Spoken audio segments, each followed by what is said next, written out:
Chain Management atau SCM atau yang biasa kita sebut juga sebagai manajemen rantai pasokan merupakan koordinasi dan pengelolaan bahan baku, informasi dan sumber daya lainnya di dalam rantai pasokan dari awal hingga akhir dalam proses produksi dan distribusi produk kepada pelanggan. Lalu mengapa SCM menjadi penting bagi suatu perusahaan dan apa tujuan dari SCM ini? Yang pertama, SCM mampu meminimalisir biaya produksi operasional suatu perusahaan melalui peningkatan efisiensi produksi, distribusi, dan penghematan waktu sehingga meminimalisir proses produksi dan operasional secara keseluruhan. Kemudian yang kedua, SCM mampu meningkatkan kemampuan koordinasi yang lebih baik antar pihak dalam rantai pasok seperti produsen, kemudian pemasok, ada juga distributor dan packaging dan lain sebagainya, sehingga mereka dapat berbagi informasi secara real time sehingga terciptanya proses yang sinkron dan efisien. Yang ketiga, melalui SCM, perusahaan dapat memastikan ketersediaan stok sehingga menghindari terjadinya kekurangan stok dan juga menjaga kualitas produk sehingga mencapai kepuasan pelanggan.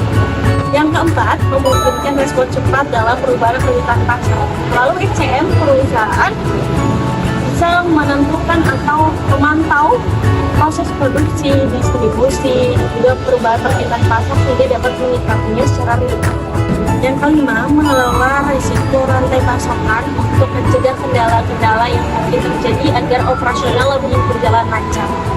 Yang keenam, yaitu keberlanjutan dan tanggung jawab sosial. Melalui SCM, perusahaan dapat memastikan bahwa mereka sudah memenuhi standar dalam mempertanggungjawabkan perusahaannya secara lingkungan dan sosial. Adapun 5 komponen di dalam SCM. Yang pertama, yaitu pemasok. Yang mana pemasok ini merupakan pihak yang menyediakan bahan baku produksi. Kemudian yang kedua, ada produsen. Produsen adalah pihak yang mengubah bahan baku menjadi produk akhir. Yang ketiga, ada juga distributor, pihak atau entitas yang mengirimkan produk ke berbagai lokasi. Kemudian juga yang keempat, ada pengecer atau retail, adalah pihak yang menjualkan produk akhir kepada konsumen seperti toko atau supermarket. Dan yang terakhir atau yang kelima adalah pelanggan, yaitu pengguna atau pembeli dari produk tersebut.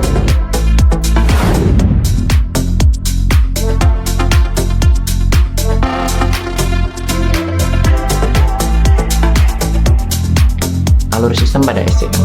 Alur sistem pada SCM dibagi menjadi 7 bagian. Yang pertama, sumber pasokan. Pada tahap ini, perusahaan mengidentifikasi dan memilih pemasok bahan baku, komponen, dan jasa. Yang kedua, pengadaan. Perusahaan melakukan pemesanan bahan baku, komponen, dan jasa kepada pemasok yang telah dipilih. Yang ketiga, produksi. Bahan baku dan komponen diubah menjadi produk, jadi melalui proses produksi. Yang keempat, pergudangan. Produk jadi disimpan di gudang sebelum didistribusikan ke pelanggan. Yang kelima, distribusi. Produk jadi dikirim dari gudang ke distributor, pengecer, atau langsung ke pelanggan. Yang keenam, ada penjualan. Produk jadi diubah kepada pelanggan melalui berbagai saluran seperti toko fisik, toko online, atau marketplace. Dan yang ketujuh, layanan pelanggan. Perusahaan menyediakan layanan purna jual kepada pelanggan untuk memastikan kepuasan pelanggan.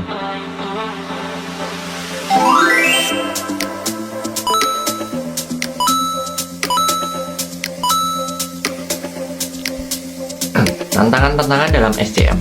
Ada beberapa tantangan yang dihadapi dalam SCM, antara lain, yang pertama, kompleksitas, yaitu rantai pasokan seringkali kompleks dan melibatkan banyak pihak yang berbeda.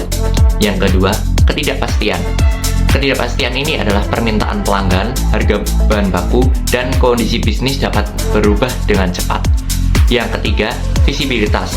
Visibilitas adalah sulit untuk mendapatkan visibilitas yang lengkap dari seluruh rantai pasokan. Yang keempat, ada risiko. Risiko yaitu rantai pasokan dapat terkena risiko seperti bencana alam, gangguan politik, dan penipuan.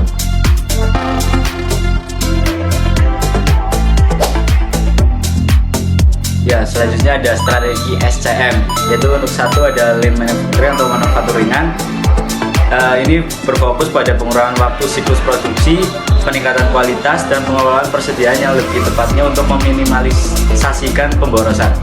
Yang kedua ada just in time inventory atau persediaan tepat waktu. Strategi yang satu ini memerlukan kolaborasi erat dengan pemasok untuk memastikan pengiriman tepat waktu dan efisien, serta mengimplementasikan sistem yang memungkinkan visibilitas persediaan secara real time. Supply chain risk management atau manajemen risiko rantai pasok.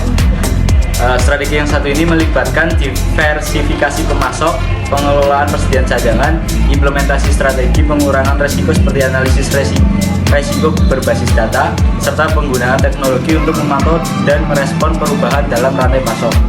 Yang terakhir ada supply chain collaboration atau kolaborasi rantai pasok. Strategi yang satu ini membangun hubungan yang kuat dan saling menggunakan dengan pemasok, mitra logistik, dan pelanggan untuk berbagi informasi secara transparan, merencanakan bersama, dan memecahkan masalah bersama. Selanjutnya, kesimpulan dari supply chain management atau SCM adalah pendekatan integrasi untuk mengelola aliran barang, informasi, dan dana dari pemasok hingga konsumen akhir. Tujuan utamanya adalah untuk meningkatkan efisiensi, responsivitas, dan keuntungan perusahaan dengan mengoptimalkan seluruh rantai pasokan. Terima kasih.